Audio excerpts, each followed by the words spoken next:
আলহামদুলিল্লাহ। আজ রোজ শুক্রবার, সবাইকে জানাই জুম্মা মোবারক। আমার প্রতিদিনের মতো আজও চলে আসলাম আমাদের পাকঘরে। এটা দেখছেন?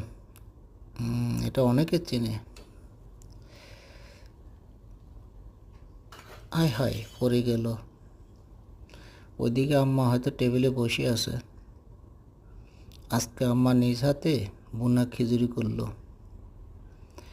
মায়ের হাতের পাক ভালো হলো ভালো লাগে। ওরে, আম্মা তো খাওয়া শুরু করে দিল। মায়ের হাতের পাক ভালো হলো ভালো লাগে, খারাপ হলো ভালো লাগে। এই বয়সে এই বয়সে এখনও যে এত ভালো পাক করে, শুকর আলহামদুলিল্লাহ। সবাই আমার মায়ের জন্য দোয়া করবেন।